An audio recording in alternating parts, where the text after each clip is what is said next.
Gehackt. Weggecybert. Schon wieder ein Krankenhaus. Cool. Ja. Oh, toll. Ich krieg vielleicht eine Abmahnung. Moment, was? Eine KI, die generiert? So richtig. Sind die groß. Übereinander? Geht's echt? Wo ist dein Arm, Frau? Und was ist mit deinem Hals? Der ist ja länger als mein... Okay, das sind keine Zähne. Warum hast du Schaum vor dem Mund? Okay, genug Recherche für heute. Meine Libido ist gerade innerlich gestorben. Sie leiden an einer übersteigerten Libido? Jetzt neu, KI-generierte Pornos. So subtil und erotisch, dass sie es kaum merken werden, aber ihre Libido wird verkümmern, wie das Herz eines Hackers, der das Krankenhaus angreift. Und das Beste, es ist absolut gratis. Zu Risiken und Nebenwirkungen lesen Sie die Packungsbeilage und fragen Sie Ihren Arzt oder Apotheker.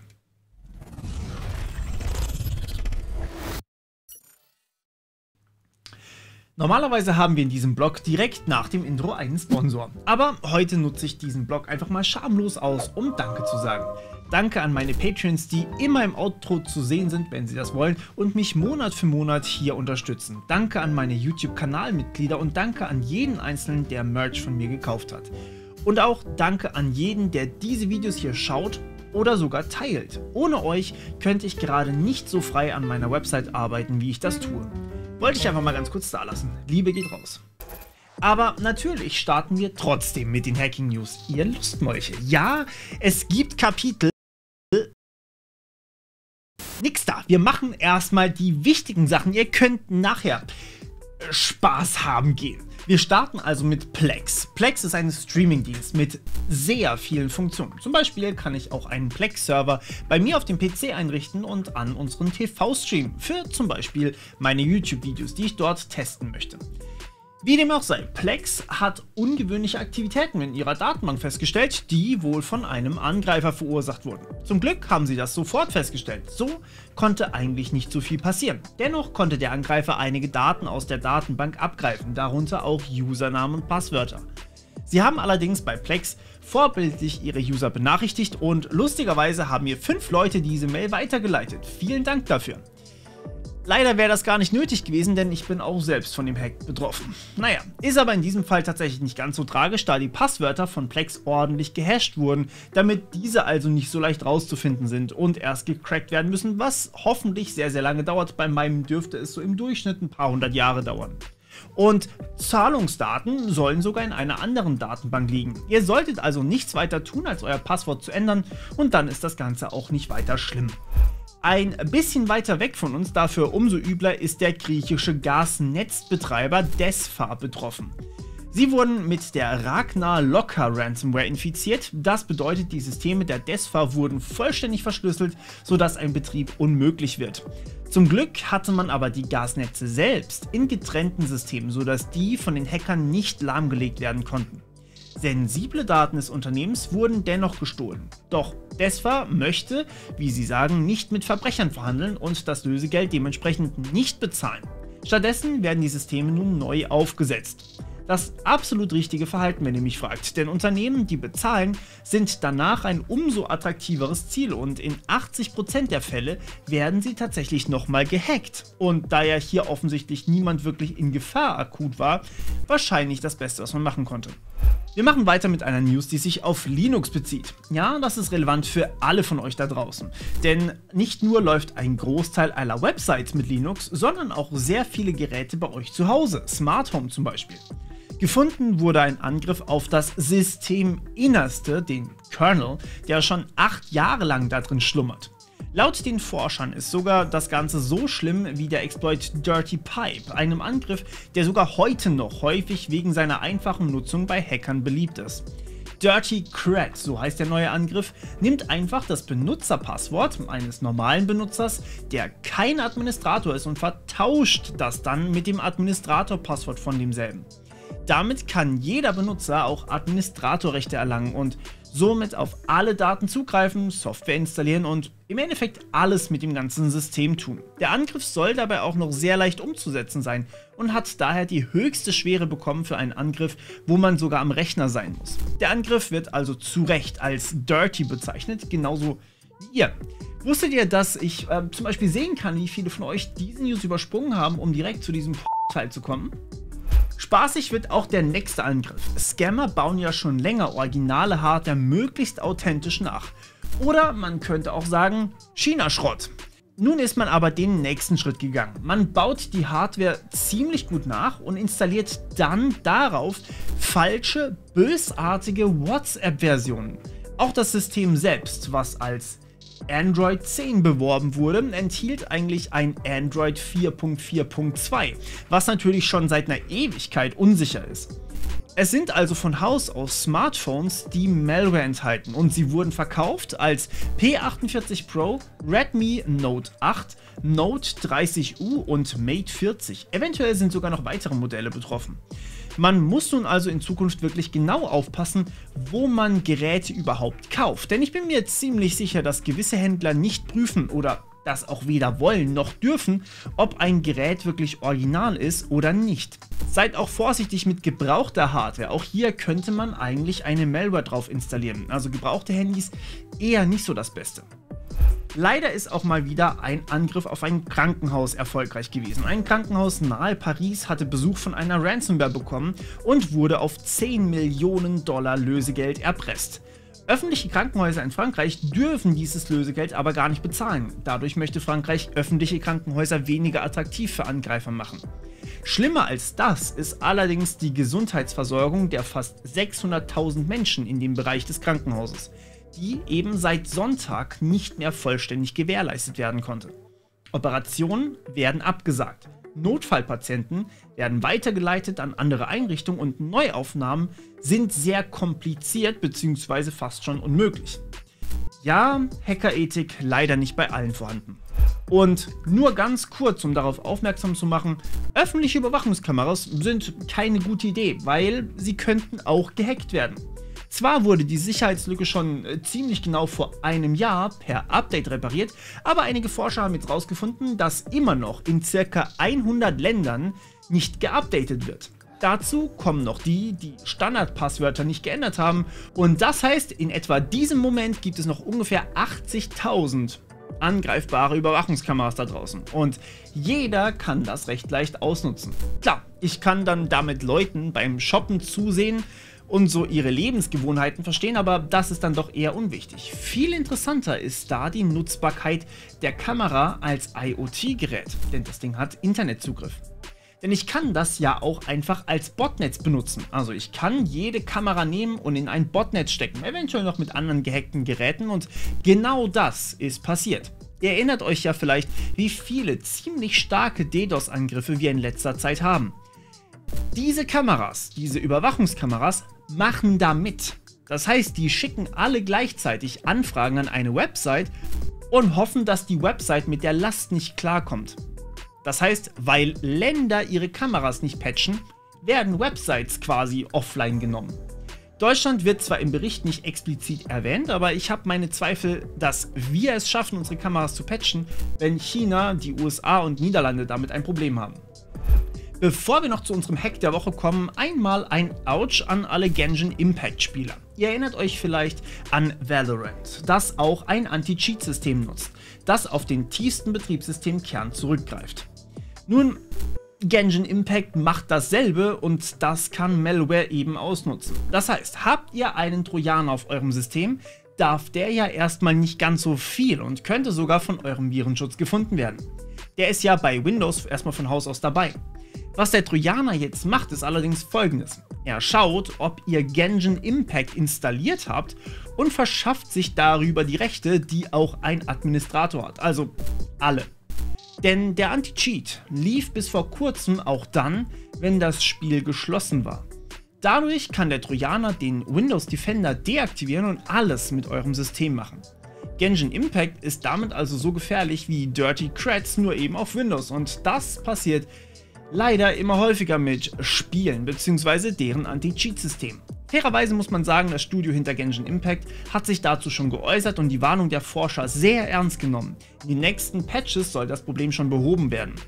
Trotzdem finde ich es bedenklich, dass solche Anti-Cheat-Systeme immer häufiger werden. Damit werden sie einfach attraktiver für Angreifer. Auch Blizzard macht das ja, und ist es erstmal etabliert, wird das nicht weniger werden. Der Hack der Woche hingegen geht an LastPass. Ein wundervolles Beispiel eines Passwortmanagers, der gehackt wurde. Eigentlich ein Horrorszenario, aber wie wir gleich sehen werden, vielleicht doch gar nicht mal so schlimm.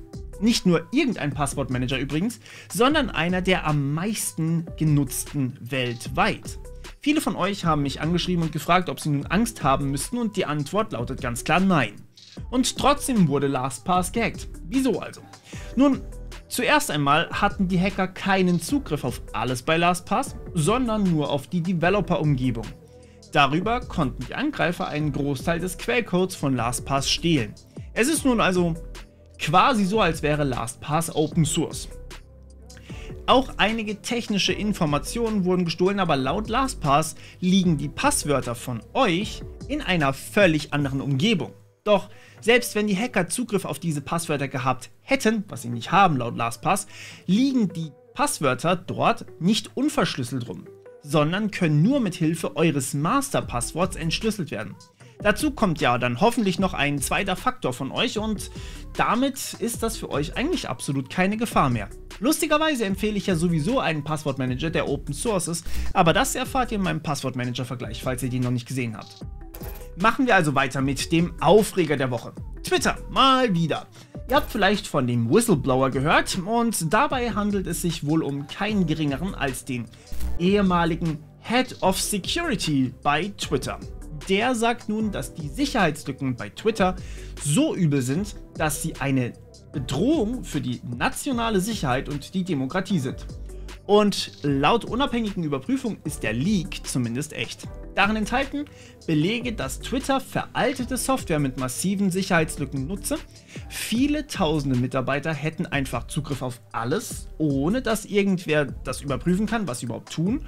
Und es sei wichtiger für Twitter, mehr Nutzer zu haben oder zu bekommen, als Scammer, Spammer, Troller und Co. zu reduzieren auf der Plattform. Weil mehr Nutzerzahlen sieht halt in der Statistik geil aus und Scammer sind halt auch Nutzer. Ein Twitter-Sprecher widerspricht diesen Aussagen und nennt diesen Whistleblower opportunistisch, da ja gerade auch der Streit mit Elon Musk brennt, der vom Twitter-Kauf zurücktreten will. Tatsächlich passt diese Aussage, dass Twitter unsicher ist, aber auch zu dem Bild, das der Angriff vor einer kurzen Weile zeichnete. Hier hatte ein Angreifer mit einer einfachen Phishing-Nachricht das Passwort des Accounts eines Admins bei Twitter bekommen. Und mit diesem Passwort des Admins hatte er dann Zugriff auf jeden Twitter-Account und konnte im Namen des Nutzers dann Tweets absetzen. Elon Musk, Joe Biden und noch wirklich viele mehr tweeteten daraufhin, man solle ihnen Bitcoin schicken an eine Adresse, die mitgeschickt wurde, und sie würden das Doppelte zurückzahlen. Das ist natürlich fake gewesen und war ziemlich stumpf, zeigt aber, wie mächtig jeder Admin bei Twitter tatsächlich ist. Die können nämlich einfach Tweets in eurem Namen absetzen, ohne auch nur ihren Account damals mit einem zweiten Faktor schützen zu müssen. Mittlerweile wurde Zwei-Faktor-Pflicht eingeführt für Administratoren, aber mehr nicht, soweit ich das mitbekommen habe. Insgesamt scheint Twitter ein durchaus gefährlicher Ort geworden zu sein. Wenn jeder in meinem Namen Dinge tweeten kann, kann das zu einem massiven Gesichtsverlust für öffentliche Personen führen. Der ganze aggressive Umgang ist hier noch nicht mal erwähnt. Und trotzdem ist es eigentlich die einzige Plattform, wo ich mich zuverlässig und schnell an euch wenden kann. Denn bei den Feeds von Instagram oder YouTube besteht durchaus die Chance, dass ihr meine Nachricht nicht mal mehr angezeigt bekommt. Twitter hat wenigstens die Möglichkeit, dass der User das so einstellen kann, dass man alles sieht. Sehr schade, diese Entwicklung. Da das rechtlich hoffentlich auch noch angegangen wird, machen wir jetzt einfach weiter mit unseren Rechtsnews und einem kleinen Update zu letzter Woche. Es gab ja das Urteil, dass man Google-Schriftarten nicht mehr von einem CDN einbinden darf, weil das technisch nicht nötig sei. Bei einem CDN, einem Content Delivery Network, wird viel gespeichert und das möglichst nah an euch dran. Also sprich, in Frankfurt und Helsinki werden dieselben Inhalte gespeichert, so könnt ihr, selbst wenn der Großteil der Seite aus Helsinki zu euch kommt, vieles an Zeit sparen, weil Videos etwa in Frankfurt liegen. Das spart Zeit und auch natürlich Datenlast, die insgesamt auf den Kabeln übertragen werden muss, ist jetzt aber verboten, weil dadurch eben der CDN eure IP-Adresse bekommt. So hat das ein Gericht beschlossen. Nun wird das aber leider wieder mal auf die Spitze getrieben und ein österreichischer Abmahnanwalt mahnt Webseitenbetreiber ab, sowohl Privatpersonen als auch Unternehmen, weil die IP einer Mandantin an Google weitergeleitet wird. Im Schreiben heißt es also, der erfolgte Kontrollverlust über ein personenbezogenes Datum an Google, also ein Unternehmen, das bekanntermaßen massenhaft Daten über seine Nutzer sammelt, verursacht meiner Mandantin erhebliches Unwohlsein und nervt sie massiv. Zitat Ende. Website-Betreiber sind nun aber zu Recht verunsichert, wie es weitergeht, denn Google Fonts sind nur eine Sache, die von CDNs kommen. So werden zum Beispiel auch einige JavaScript-Bibliotheken für eine bessere User-Erfahrung einfach dorther bezogen. jQuery, Bootstrap und noch viele mehr fallen da zum Beispiel drunter und die machen halt sehr viel von Webseiten aus. Das scheint man nun allerdings ändern zu müssen. Wir haben uns darüber auch schon mal intern nochmal ausgetauscht, was mit Dingen irgendwie passiert, die wir woanders her beziehen und vor allem auch was mit Dienstleistern wie Cloudflare und Co. sind aber zu dem Schluss gekommen, dass bei Cloudflare zumindest wohl ein technischer Nutzen vorliegt und das ohne entsprechendes Urteil wohl noch nicht abgemahnt werden sollte. Trotzdem bereitet mir diese Ungewissheit durchaus ein Unwohlsein und nervt mich massiv. Tatsächlich meinten aber weitere Anwälte auch gegenüber dem Standard, der hierüber berichtete, dass man diese Schadenszahlungen, die dieser Abmahnanwalt da fordert, nicht begleichen soll, da einem potenziellen Mandanten hier kein Schaden entsteht und mittlerweile hat der Abmahnanwalt auch damit aufgehört, solche Nachrichten zu verschicken. Für die Entwickler unter euch, ihr seid wohl am besten dran, wenn ihr Bibliotheken bei euch lokal anbindet, also nicht mehr von einem CDN bezieht, aber übertreibt's nicht. Man muss, glaube ich, auch nicht alles machen. Das wird sich dann wohl noch zeigen, wie es mit anderen Sachen aussieht. Google Fonts hingegen ist ja schon von Google, die kann man auch lokal bei sich einbinden. Ich denke, da macht das dann durchaus auch Sinn. Spannend ist auch eine Umfrage von Telegram, die gerade eben quasi reinkam, als ich am Skript schreiben war, die sie mit ihren Nutzern nämlich am Dienstag um 12:30 Uhr geteilt haben und die innerhalb einer halben Stunde schon mehr als 700.000 Stimmen hatte. Sie fragen darin ihre Nutzer, ob diese einer Teilung aller Daten mit deutschen Behörden bevorzugen würden oder eher nicht haben wollen. Und tatsächlich gibt es 3 Optionen für die Nutzer. Und zwar, ob die IP-Adresse und die Telefonnummer von Terrorverdächtigen nur mit Gerichtsbeschluss geteilt werden soll mit Deutschland. Das heißt, so wie es jetzt aktuell in den Telegram-Richtlinien drin steht, die übrigens geändert wurden. Die zweite Option war, ob man IP-Adressen und Telefonnummern von Verdächtigen schwerer Straftaten auch ohne Gerichtsbeschluss mit deutschen Behörden teilen möchte. Und die dritte Option ist, dass keine Daten, ob mit oder ohne Gerichtsbeschluss, mit deutschen Behörden geteilt wird. Und gerade die letzte Option finde ich ein bisschen schwierig. Denn, naja, es gibt einen Grund, warum Richter entscheiden, dass Daten geteilt werden müssen. Und das Ganze eben auch nur auf Terrorverdächtige zu beschränken, so wie das aktuell der Fall ist, könnte auch schwierig werden. Das alles könnte im Endeffekt dazu führen, dass Telegram tatsächlich bei uns in Deutschland verboten wird. Denn ja, damit macht sich die Plattform im Endeffekt strafbar, weil sie eben nicht nach deutschem Recht agiert. Wo wir doch aber schon fast bei den Politik-News sind, geht's doch einfach direkt damit weiter. Keine Sorge, ihr kriegt die News zu den schon noch. Ihr erinnert euch doch noch an letzte Woche. Ich hatte berichtet, dass ein gewisser Konstantin von Notz irgendwie Staatstrojaner feiert. Kurze Erinnerung, er sitzt für die Grünen seit 2009 im Bundestag und ist seit dem 24. März 2022 Vorsitzender des Parlamentarischen Kontrollgremiums zur Kontrolle der Nachrichtendienste des Bundes. Irgendwie feiert er jetzt Staatstrojaner auf jeden Fall doch nicht mehr so sehr. Es scheint, als hätte man das einfach falsch verstanden. Denn er fordert nun, und hat das nochmal klargestellt, das wirkliche Ende der Staatstrojaner. Er sagt, dass durch Staatstrojaner der Schutz des Kernbereichs privater Lebensgestaltung gefährdet sei und verweist auf den Koalitionsvertrag, in dem festgehalten wurde, dass Quellentelekommunikationsüberwachung, also Staatstrojaner, nur dann eingesetzt werden darf, wenn dieser Schutz auf jeden Fall gewährt werden kann. Laut von Notz wird der Staatstrojaner nur so selten eingesetzt, weil es tatsächlich gar nicht so einfach ist, diesen Schutz zu gewährleisten, also sicher mit dem Staatstrojaner umzugehen. Grundrechte werden gefährdet, aber es würde trotzdem keinen großen Beitrag zur Erhöhung der Sicherheit geleistet werden. Gleichzeitig möchte er eine bereits angekündigte Überwachungsgesamtrechnung haben und fordert, dass Schwachstellen nicht mehr zurückgehalten werden sollen. Das ist genau die Politik, die ich mir bei diesem Thema wünsche. Das ist super. Vielen Dank an die Grünen an dieser Stelle. Hoffentlich kriegen sie das tatsächlich durchgedrückt. Ich könnte mir vorstellen, dass es da Widerstand gibt, aber ich meine, immerhin, sie sitzen in der Regierung und könnten das machen. Nicht ganz so toll läuft es in Russland. Ich habe in meinem Suchmaschinenvergleich damals ein paar Mal gelesen, dass einige von euch Yandex nutzen, eine russische Suchmaschine. Yandex gilt als quasi russisches Google und hat unfassbar viele Dienstleistungen. Die Nachrichtenseite, die Content-Plattform Zen und auch die Homepage yandex.ru wurden nun allerdings verkauft an VK, vielleicht eher bekannt von früher als V-Kontakte, das wiederum tatsächlich ein vollständig staatlich kontrolliertes soziales Netzwerk Russlands ist. Tatsächlich ist Yandex aber sogar ziemlich glücklich darüber, die News verkaufen zu können, denn in den letzten Jahren wurde laut einem Insider der staatliche Druck wegen dem ganzen Newsverbreiten immer größer. Das Geschäft wird dadurch, so der Insider, also entpolitisiert und man sichert sich dadurch mehr Freiheit und Unabhängigkeit. Die Suchmaschine wechselt allerdings nun auf ja.ru,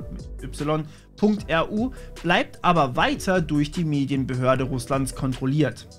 Doch auch unser Fail der Woche hat es in sich. Österreich ist derzeit alles andere als frei von Zensur leider. Die LSG-Wahrnehmung von Leistungsschutzrechten GmbH hat dort nämlich eine Netzsperre veranlasst, um Urheberrechtsverletzungen blockieren zu lassen. Blöd nur, dass darunter diesmal IP-Adressen und nicht wie bislang Domains waren und leider eben auch sehr viele IPs von Cloudflare-basierten Websites. Und da die Provider die Forderung nicht überprüft haben, sondern einfach durchgeführt haben, sind dadurch eben auch absolut legitime Websites nicht mehr erreichbar gewesen.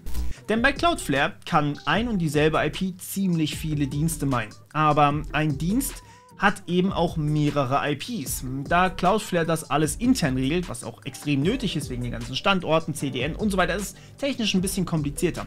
Nach außen hin ist die IP-Adresse eines Dienstes allerdings nicht mehr konsistent. Wir hatten ja schon über die Stufen von Zensur ein bisschen gesprochen. Ich verlinke euch das Video auch in der Endcard. DNS-Blockaden, wie wir sie hier in Deutschland haben, sind absolut ineffizient. Doch auch IP-Blocks können umgangen werden und wenn man nicht aufpasst, wird dann früher oder später genau das passieren, was in Österreich passiert ist. Overblocking. Die Sperren sind mittlerweile zum Glück aufgehoben worden. Die Internetbetreiber äußerten sich auch konsequent gegen Sperrung und forderten eigentlich von den Behörden Unabhängigkeit, also unabhängige Behörden, die tatsächlich solche Sperrungen auch prüfen sollen. Und das kann ich auch verstehen. Ich meine, es ist ja eigentlich nicht die Aufgabe der Internetanbieter, hier den Richter zu spielen und alles zu prüfen, sondern die des Staates. So, und damit kommen wir endlich zu den KI-News, zu eurem Lieblingsthema, ihr kleinen Perversen. Sorry, Children. Unter pen.ai ist eine KI aufgetaucht, mit der man, sagen wir, erotische Fotos generieren kann oder es versuchen kann. Und ja, sie sehen teilweise ziemlich realistisch aus. Ich habe das mal für die Recherche überprüft. Und nein, das hier ist kein einfaches Yo, das gibt es, sondern ich will eine echte Diskussion damit anstoßen. Das hier ist Wissenschaft. Damit nochmal. Die KI hat einige Optionen. Man kann zum Beispiel die Brustgröße einstellen, ihre Haarfarbe, den Hintergrund und noch so viel mehr. Das fällt wohl alles unter Vorlieben und da will ich mich gar nicht weiter einmischen. Aber, und jetzt fängt die Diskussion an, ich kann auch Celebrity einstellen und das ist spannend. Denn diese Option bedeutet für mich, ich kann speziell Bilder generieren lassen, die nach Berühmtheiten aussehen oder es zumindest sollen. Und ich habe das probiert, dann habe ich sehr schnell gemerkt, dass ich zu wenig berühmte Menschen kenne, weil mich das Thema einfach zu wenig interessiert. Man kann aber auch in der Vergangenheit generierte Bilder ansehen, doch auch da, naja, ich halte halt einfach nichts von Fame, anderes Thema. Trotzdem wurden offensichtlich Bilder von berühmten Menschen für diese KI genutzt. Vermutlich ohne, dass die gefragt wurden, also zum Training mindestens. Okay, als Person des öffentlichen Lebens tritt man ein paar seiner Rechte am eigenen Bild tatsächlich ab. Also zählen wir das einfach mal dazu. Was wäre aber mit Aufnahmen des höchstpersönlichen Lebensbereichs? Denn diese sollen mit der KI ja generiert werden. Auch wenn manche Ladies irgendwie Brüste übereinander statt nebeneinander... Sorry again, children. Wie dem auch sei, solche KIs müssen auf Daten trainiert werden und generieren Bilder, die Menschen ähnlich sehen können oder werden. Solche Generatoren werden immer ähnlicher. Und ich habe euch schon mal gefragt, ab wann würdet ihr sagen, ist das nicht mehr in Ordnung? Darf man in einem Videospiel seinen Schwarm nachbauen, der sich dann auszieht? Kinder? Wir müssen uns diese Frage tatsächlich jetzt stellen, denn wie wir sehen, kommt diese Technologie. Und ich habe es schon angekündigt gehabt. Und ja, es ist unangenehm, aber man muss es tun. Und in einem VR-Game sehe ich die Möglichkeit, dass das zu ganz anderen Verwirrungen führen kann. Ja, Fotorealismus ist noch nicht ganz da, aber was die Unreal Engine kann, ist schon mal verdammt nah dran. Ich freue mich darauf, aber vor manchen Möglichkeiten habe ich auch tatsächlich Angst. Was meint ihr dazu? Ich verlinke das Video dazu, also zu den KI-generierten Sachen, in der Endkarte, dann könnt ihr da vielleicht nochmal kurz drüber gucken. Abschließend, bevor wir zu eben dieser Endcard kommen, habe ich noch den Bericht der Woche für euch. Das ist wieder die Studie zu der wahrgenommenen Cyberbedrohung, bei der ihr auch unter Umständen mitgemacht habt. Und die einer von euch für das ISCM-Institut erstellt. Im Vergleich zum Vorjahr wird die Gefährdungslage deutlich niedriger eingeschätzt. Den Risikofaktor Mensch sehen wir aber nach wie vor als am höchsten an. Das ist eigentlich was Schönes. Hoffen wir, dass die Wahrnehmung auch so stimmt und vor allem auch so bleibt. Und damit bis zum nächsten Mal, meine Lieben. Patcht eure Geräte, schaut euch eines dieser beiden tollen Videos an, bevor ihr auf diese gewisse andere Seite geht und wir hören uns wieder beim nächsten Mal. Bis dann. Ciao. Ja, es gibt Kapitel, nix da werden, aber ach, das machen wir nochmal neu. Machen wir das Ganze nochmal neu, komm. Das muss nicht sein. Wo wir... oh, das habe ich noch nicht fertig geschrieben. Scheiße. Ja. Schlecht. Google Fonts sind nun... Verdammt. Da einem potenziell... Verdammt. So, wo waren wir? Sind absolut Ineffizienz. Ineffizienz, genau. Es gibt noch in... Ja, das ist alle... Oh, ups. Da fehlte ein Wort. Datum an Google, machen wir nochmal, ist seit dem 14... Ich kann nicht sprechen. Kann ich nicht sprechen? Wann habe ich sprechen verlernt? Das kriege ich so hin. Der ist ja bei Haus... erfordert nur, genau. Seid auch vorsichtig mit gebrauchter Malware. Ihr Lustmolche. Sie leiden an einer übersteigerten... Moment. Sie leiden an einer übersteigerten Libido. Jetzt neu, KI-generierte Pornos. Sorry, Kids. So subtil unerotisch, dass ihre verdammt nochmal.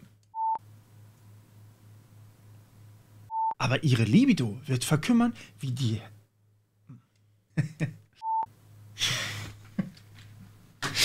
Oh Gott.